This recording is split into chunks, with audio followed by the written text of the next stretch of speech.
Take the mic up, baby. Take the mic up. Do I even need a mic? A bit. My name is Isaiah. I'm an addict. First and foremost, I'd like to thank my higher power for waking me up and giving me another day clean. Where do I start? I guess I'll start where I was born. I was born at Long Beach Memorial. I don't really remember anything from the age of like 1 to 5, like little hearsay type of things. Probably my first traumatizing moment when my mom was coming home from work, right? Like I could see outside into the yard, and she fainted, right? So I'm yelling out for my grandma. Grandma, like I got 4 brothers. Just to kick it back a little bit more. So I was born with 2 drug addict parents and 2 gang member parents. I got 4 brothers, 3 older brothers, 1 younger brother. So I'm sitting there screaming, right? Like, and you already know, a household full of boys, screaming is common. So I'm screaming and screaming and screaming, and no one was coming. My mom lay there for probably like 15 minutes, right? And my grandma finally came. My mom got rushed to the hospital. That's one of the things that I remember. Right. Another thing, my little brother was riding his little scooter, fell, busted his nose open. Right. Like these are little, like I only can remember like the significant things from my childhood. Probably around like the age of 4, I got moved from. I was in Bell Gardens at the time. I got moved from Bell Gardens to San Fernando Valley, in a city called Pacoima.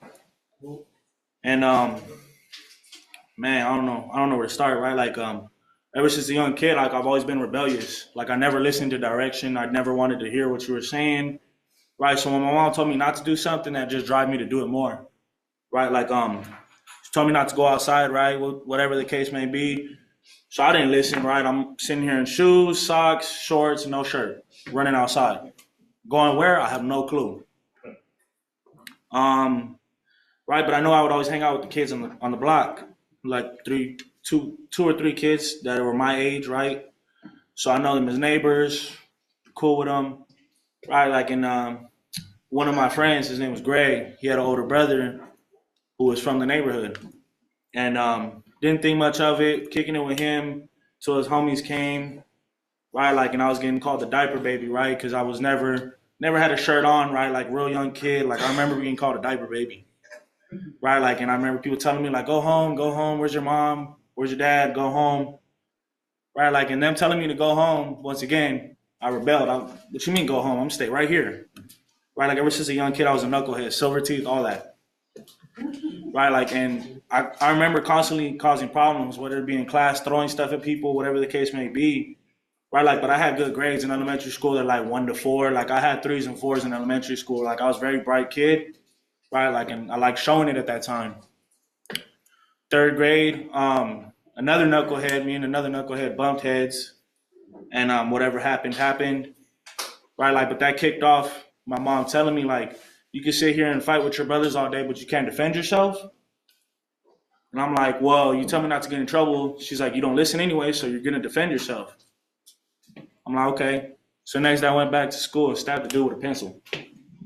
Right, it wasn't sharp, it didn't pierce blood, right? But I was trying to hit him. Right, like that should have been the first telltale sign that there's a problem with me. I got suspended for a couple of days or whatever the case may be, but like I met those kids that I was on the neighborhood block with, those little kids, right? And I started hanging out with them, right? Like me, Anthony, Ismail, and Greg, right? Like we're little knuckleheads sitting here like playing marbles, like little kid stuff, right? Until it wasn't. 4th grade is when I started smoking cigarettes. Right, like my mom's purse was easy to access. I ran up, stole a couple cigarettes, ran outside, like, oh, look what I got.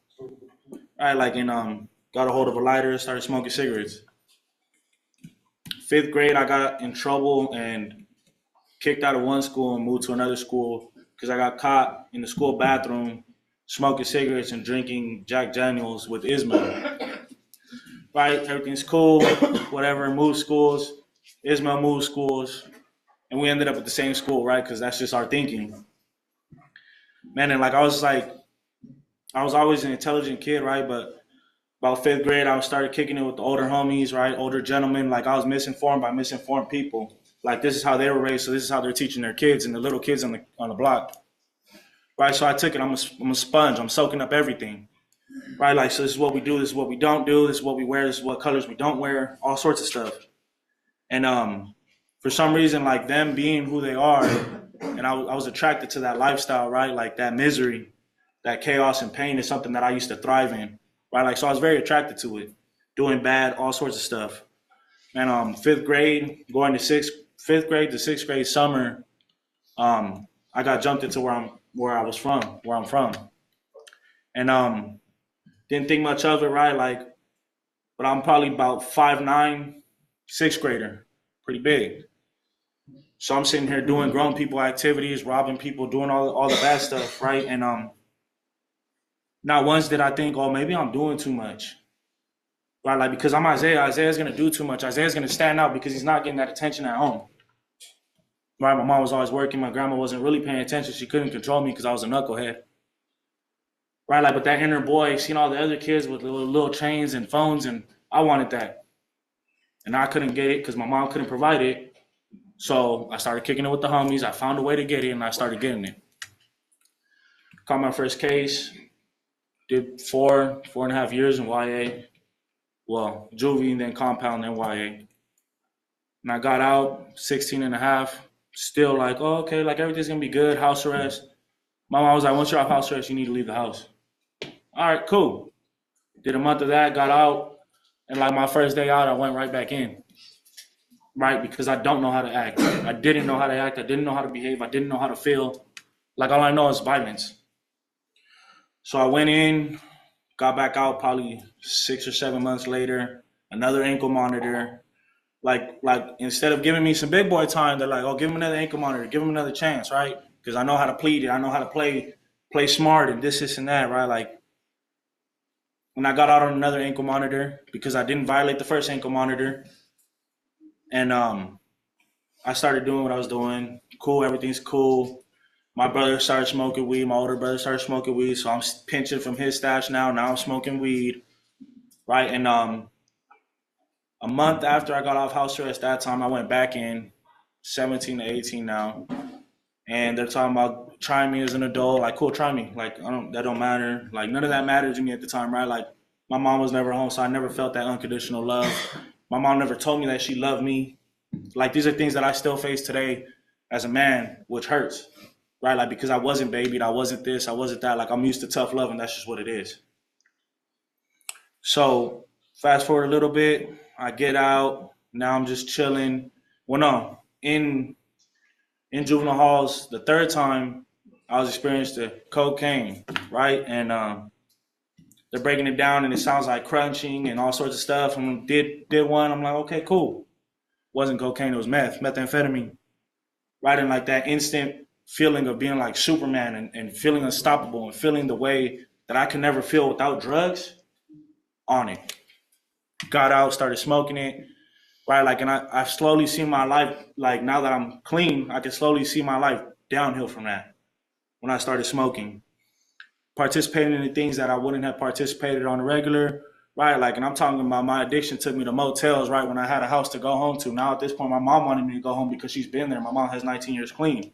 Like, she was trying to see the signs, trying to tell me of it, but I was just rebellious. I didn't want to listen. Very ignorant to the fact that she's been there, done that. Right? Like, my dad's always in feds, always in prison, so I never had like any contact with him. So I'm looking up to older role models who ain't really role models.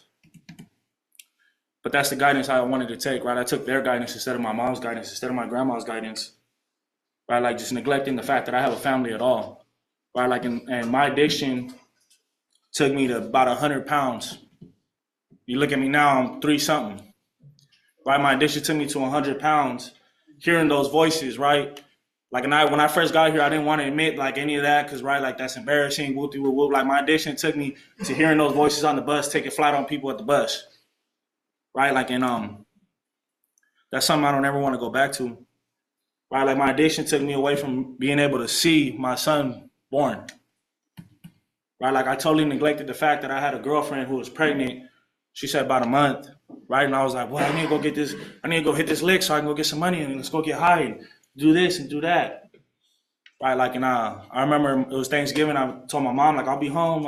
I'll come home. Like, I'll bring my girl. We'll do whoop. I'll come home. and I didn't come home. Hit county, they were talking about football numbers and some more stuff.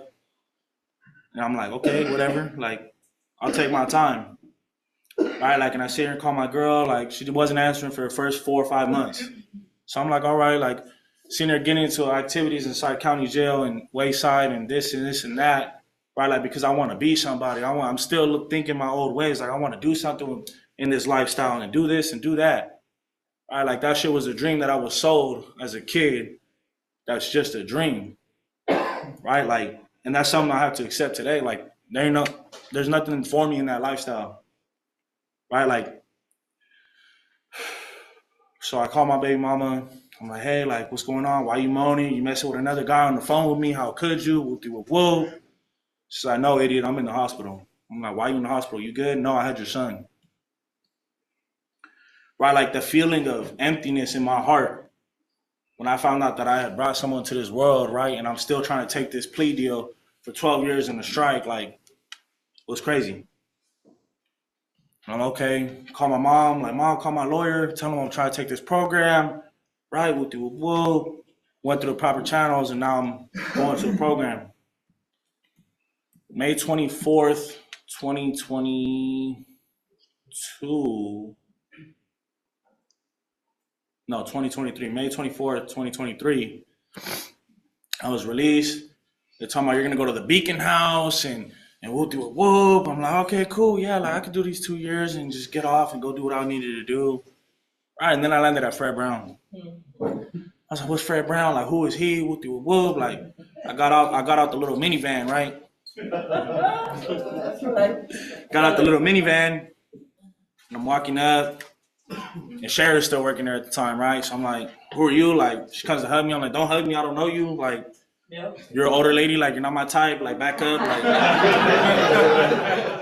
right? And True story. facts. And I was just like, whatever the case may be, like, I don't know you. She's like, you smoke cigarettes? I was like, oh, I know you now, right? Like, that behavior, I know you now. I was like, yeah, I smoke cigarettes. She's like, okay, let me go see if I can get you one. I was like, but I'm 19 though.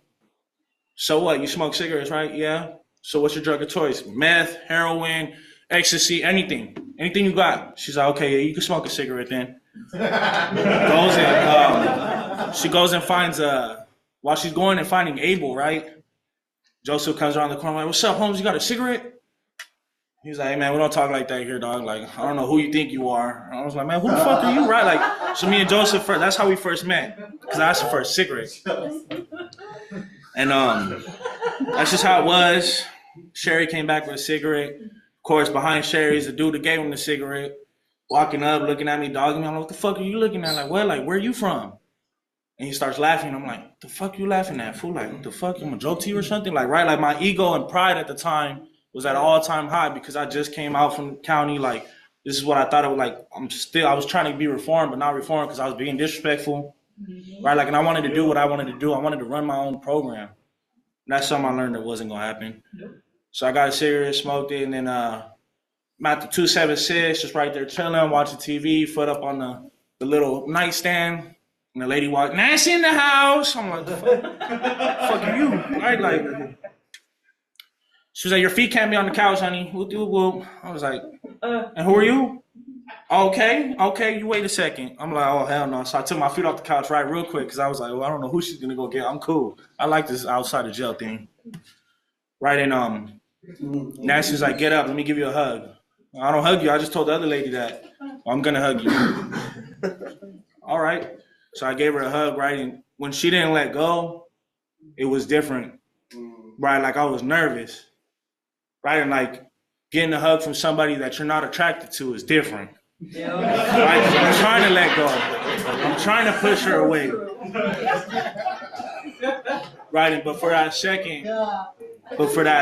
long 30-second hug, right? Like, my inner boy was getting hugged. Right? By like an older female that I looked at like my mom. Because my mom's a white lady too, got the blue eyes, a little older. I'm like, whoa.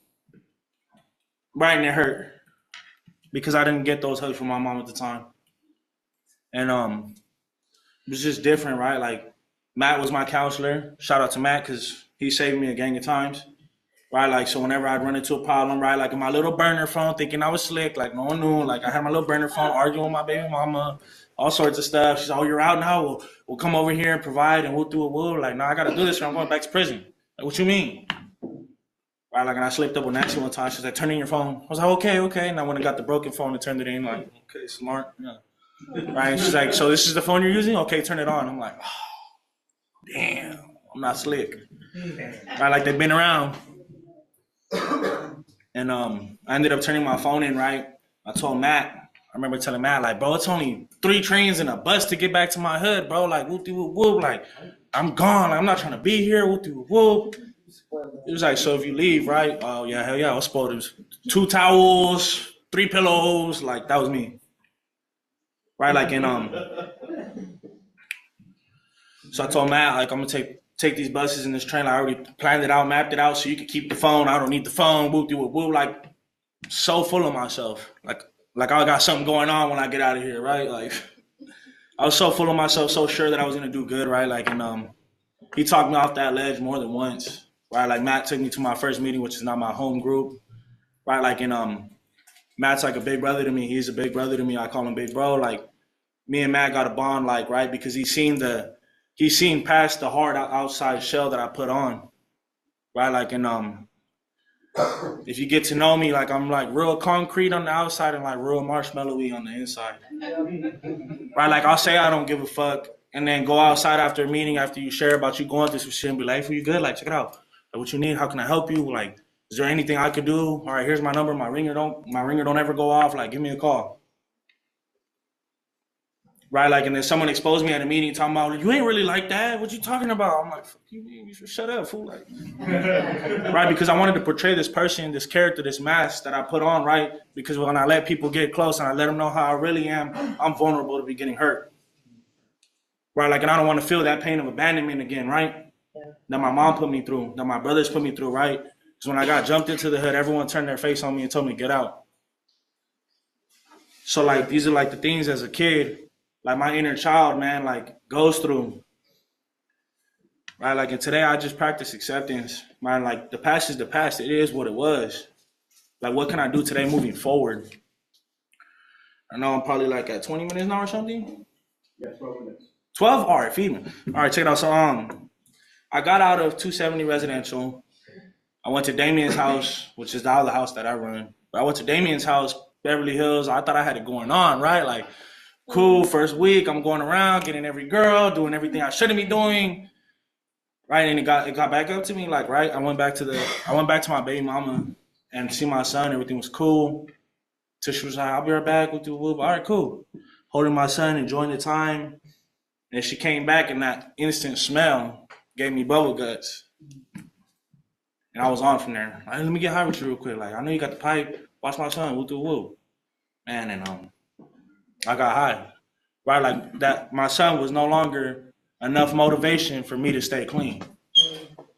And that's why I, like, really figured out I got a fucking problem. I got a problem.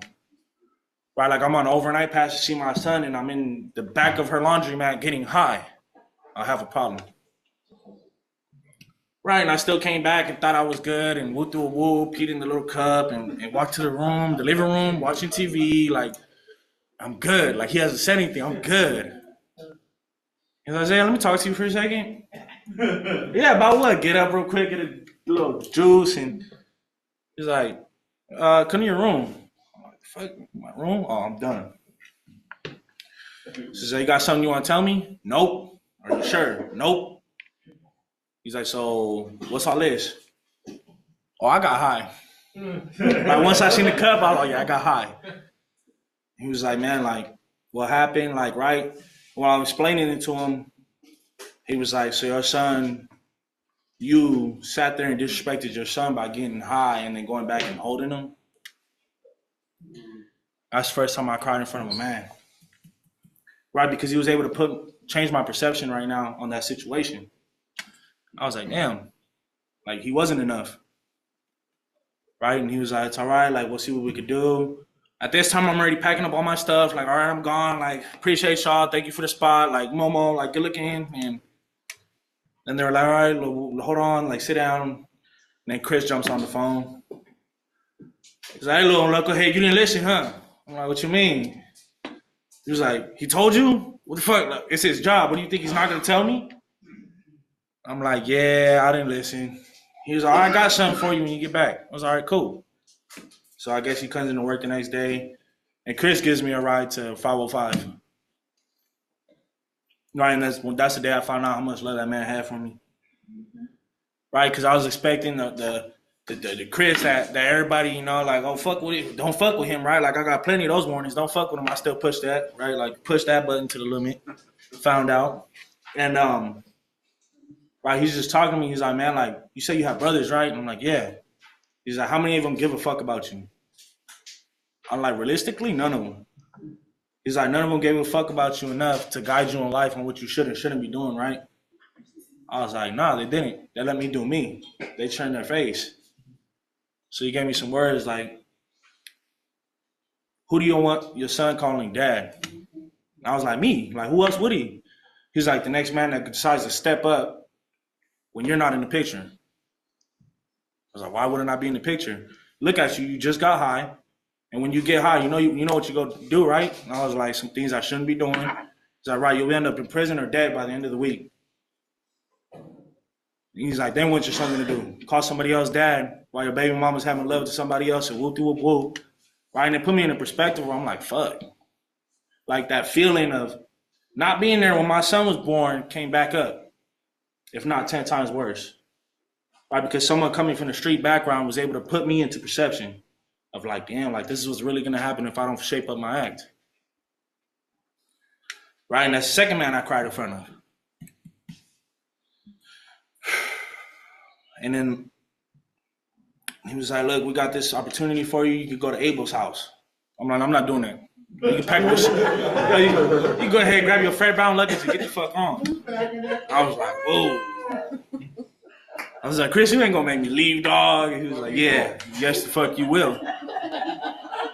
I'm like, all right, whatever. Like, I'll go to Abel's house, right? And like, that's the one person's house I didn't want to go to. Right? Because remember, when I first met him, he never got over when I asked him where he's from. He had a resentment. And I asked him, I was like, he came and picked me up from Damien's house. He was like, the fuck's wrong with you? You look skinny. I was like, yeah. A day of me smoking dope will take me back down 50-something pounds. Right, and I felt embarrassed to even go back to a room and pick up a newcomer chip and do this, and that. Right until Matt told me, like, it's all right, shit happens. You're an addict. Did you learn something from it?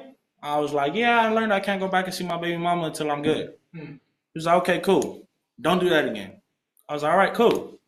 Went to Abel's house, right? And like, you guys know Abel, right? Like, he's gonna make you clean up your room and do this and do that. One thing about Abel, right, is he runs a structured house. Right, like Abel is very institutionalized, so he wants his house institutionalized. Everything clean, firm. Right, and that's something I wasn't open to. I was like, fuck that, I'm gonna leave my shit exactly how it is. Well, that changed. Enough write-ups to do that. Right, like I got a point where I got the counselors and Chris and a lot of people lighting the fire under my ass because Abel's lighting the fire under my ass. So I started getting up and taking suggestions. Right, like his delivery might be off sometimes, but it comes from the heart. Right, like he might not know how to shape it, but if you like where I'm from and you understand what the fuck like is that constant poking, like you understand like he got tough love. But deep down inside he cares. And that's what I found out. Cause I didn't want to get a job. Like I was like, okay, let me finish this program. I'm gonna go back and go slang and do what I do and feel this type of way and be who I was. So that man got me up, had one of my housemates get me a job because he was working at some supermarket in Torrance. So every day I'm sitting there going to a supermarket Torrance on the bus, like right working. Then he was like, you know, this person just graduated from welding school. Maybe you should go to welding school. What am I gonna do with welding school? Like, bro, like I ain't gonna find a welding job. Like, right, like that. No one can put me down more than I can put myself down. That's right. Right, like no one can tell me something that I haven't told myself. Yeah. Right, like that's where that thick skin comes from, right? Because I'll put myself down before anyone else will. Yeah. And that's just what it is. That's just how I am. I'll judge myself 10 times over before someone else judges me. Long story short, I went to welding school, right? And the day before I go to take my welding test, I was at work. That same coworker that got me a job, no longer in Fred Brown, Was like, hey man, like, check it out. Go to the bathroom. So I go to the bathroom. I see the text, look in the napkins. I'm like, well, what napkins, right? And I found a pipe. Right? Me not having a sponsor, me not running a program, me not working some steps, me not getting those phone numbers and building relationships and bonds with people took me out. Right? Now I'm going through the same thing. Chris was like, oh yeah, you're done. Come on. I was like, nah, I don't want that type of smoke right now. Like I'm still high, like still coming down, like on a good one, been up for a day and a half. I'm good, Chris. I'm good. He's like, you ain't gonna get away without me beating your ass. I was like, oh fuck. He's like, you my baby brother. He's like, and you still fucked up. I was like, all right. My bad. Right? Like me still not caring. He fought me for me to go to 19th Street. I was like, all right, cool. I'll go to 19th Street. Doesn't matter. Whatever. As long as I'm not on the streets. Right? I went to 19th Street, and y'all know Jim, Silver Fox Jim. That's a different type of counseling. My ego was like, who you calling motherfucker? What? Right, like, and he just gave it to me raw. Shut it. Like, he gave me like the raw life. Right, like, and somewhere along the way, I went from being that rebellious kid to, okay, maybe this guy might have a point. Right, like Jim shifted my perspective on life. Right, like he got me to see when I was doing time for the hood, when I was doing this for the hood, when I was doing that for the hood, who was taking care of me, who was taking care of my family, who was taking care of my moms. Right, it wasn't nobody there. I had maybe 2 out of the 15 to 30 homies I was kicking it with on a daily basis look out for me. And that was still every once in a while. Right, like so he put into realization, like, what am I gonna do for myself to better my own life? Right, like so when I got out, my first week out, I had an escort come with me to Gardena so I could take my welding certification test. Right, I took that test and I'm a certified welder today for 5 years. Well, now it's probably about 4 years. But I'm certified in 2 versions of welding. Right, like in that 2 months that I had left, the funding flew by. Right, I went and got a job at the car wash. Right, like doing anything I could to stack some money. Right, about my last week, I was like, Chris, I don't know what I'm gonna do. He was like, worst comes to worst, like you could go ahead and stay at my house till you get your little apartment, whatever you need to do. Right, like and for someone to offer me their house, knowing that what I've just been through, how many times I slapped him across the face pretty much by getting high and messing it up, it was crazy. Right, like those last 2 months that I got out from 19th Street, I had no write-ups. Right, like for me to go from having write-ups weekly to having no write-ups was crazy. That's God calling. Oh, that's my mom's calling. Mom. I'm speaking. Let me call you back. All right, love you. All right, bye. Hey, Spencer, I'm like, right, like I had no write-ups, just doing good, like, right, but I always had my mom's support. Whether she showed unconditional love or not, she had it for me. So I always had my mom's support. She was like, worst comes to worst, like, we know you don't want you coming back over here because you'll slip right back into it, and I knew I would. Chris was like, we could throw a Hail Mary to Roxy. I was like, for this ain't football, this is my life right now we're playing with. He was like, just go ahead and write this up, and we'll go ahead and send it out. And I was like, okay. He's like, and I know you're smart, you're not stupid, so go ahead and make it sound good. I was like, okay, cool. So I'm using like tier 2 vocabulary words, looking up tier 3 vocabulary words, like, right, but I told my story. And, the Hail Mary landed, I received it, right, and they were like, okay, you're gonna go, Abel's gonna teach you how to be a house manager. I'm like, she's telling me I gotta go back to the house where the house manager is, where I got high at the second time. He still don't talk to me at that point. Right, but then he started teaching me how to have a structured house, what I'm supposed to do and what I'm not supposed to do. He taught me a way to conversate with clients because I don't know what happened between that little span, but I came back and Abel knew how to deliver. I was like, all right. So I'm just coming at now I'm running the house, a little back house. Right, I got a little room. Now the little room is dope, like brand new everything. And I got humbled because I was getting too comfortable and whatnot. And they were like, okay, yeah, we're going to move you to run your own house. right? Like a new experience. I got to that house. Now I'm still running that house, and it happened to be the first house I got high at.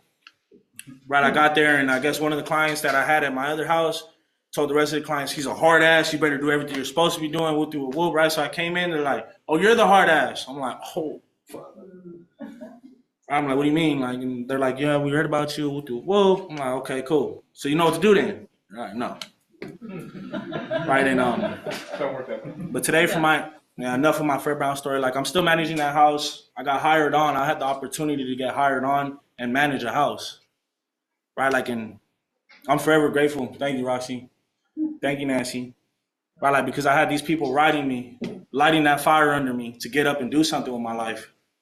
Right, like today I don't go back to the hood. Like, I stray away from the hood. Like, I try not to go back to the valley, period. Right, because my spirit when I go there is not intact.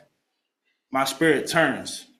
Right, and I feel those horns coming back out. I feel that person coming back out. Right, that mask going back on to protect myself from my surroundings. Right, like, so I just don't go to old people, places, and things. Right, in the book of NA, Narcotics Anonymous, our big book, our basic text, it states, don't go to your playhouse, playmates, and playthings. That's right. Right, like, and if I do ever go back to those, in our basic text, it also states that I'll paraphrase it, don't know too much, but like I will go back to that animalistic state of being. Right, like that scavenging to go find the next fix. Like, that's the type of addict I am. Right, like, in today I have a sponsor who works the steps, a sponsor who's guiding me through the steps, and a sponsor who has a sponsor who has a sponsor. So I got this whole little different family now, right? Man, I can't call in for nothing because they're gonna get on me about everything, right? But when I do call them, they get on me. I check in. They're like, well, should you have done that? Whatever. We'll do a whoa. How could you have done it differently? Like, right? And today I'm an active member of Narcotics Anonymous. Right, like, you remember when you say you are. That's what our basic text and our literature says. You remember when you say you are. You're an active member when you start working some steps around here. Right, like, my sponsor used to tell me, like, you look good on the outside. What are you doing with your inside? I was like, what do you mean, man? Like, he's like, you're lagging. You know, you haven't came, you haven't called me. Like, do you really want this? So now I try to call him twice a week. I try, but I at least call him once a week. Right, like, I have 3 meeting commitments. I have a chip person at one meeting. I was a treasurer at another meeting. And then at my home group, I am the bell guy. I ring the bell. It's time for people to shut up. Right, like, and oh yeah, huh? I have a driver's license. I got insurance on both of my cars. I have cars today that are in my name. I got 2 cars. I got insurance for both of them, right? Like, and they're in my name. And like today, I have no fear like of getting pulled over. Right, like, I'm not in a stolen car no more. Like, I don't have a gun and drugs on me no more. Like, I'm not doing things that put fear in my heart of getting pulled over. Like, right, like, I still haven't got pulled over, which is kind of annoying. I've been flashed a couple times, but I still haven't got pulled over. Right, like, in today, it's just crazy, like the complete 180 I did. Right, from coming in here gangbanging to going to outside meetings and doing the most, right, and just acting out. Right, like today I found some peace. Like, I no longer, like, well, when I do have peace, I no longer call it boredom. Yes. Right, like, I'm peaceful today. Today I'm serene in my mind that everything's gonna be okay because I have a higher power, my understanding that I pray to. Right, like, and it might not be religiously on my knees and everything. Right, like, my higher power to me is a friend, someone who's looking over me. Right, like, those guardian angels that we have, those are my higher powers, right? Because they never wanted to see me do bad. I just wanted to do bad. I wanted to act out. I wanted to get the attention that I was never given. Right, like today, I'd like to say, like, from the bottom of my heart, like, this program changed me. The people in this program changed me. Right, like, and they say do it for somebody. Like, they say do it for yourself, right? Like, for me, I can never do it for myself because I never loved myself. I never cared enough about myself to do it for myself. So when they say that, like, my motivation was never me. That's cold truth. It never was. Today, my motivation is me, the family I've created in these rooms, as long as in Fred Brown. Right, like, and my son's always a back motivation, right? Like, and I never forget my end goal, right, is to have custody of my son, whether it's part-time, weekends, whatever the case may be, is to have custody. Right, like, because right now I'm not on the birth certificate. Right now I still have 2 felony cases open. Right, like, in May they'll both be dismissed. Right, like, I had 3 and one of them got dismissed last August. And it's like today, man, like, I know as long as I keep trudging this road, right, no matter how bad it may get, like everything's gonna be okay. As long as I don't get high, as long as I don't commit no crimes, right? Like because my addiction is not just drugs, right? Like it reforms itself in many things. At first it was women, now it's like jewelry and shoes and cars apparently, because I got two, and it's like the flashy stuff, right? Like that's what my addiction like has reformed itself in. Right? Like I no longer gamble, which is really hard, but I no longer gamble.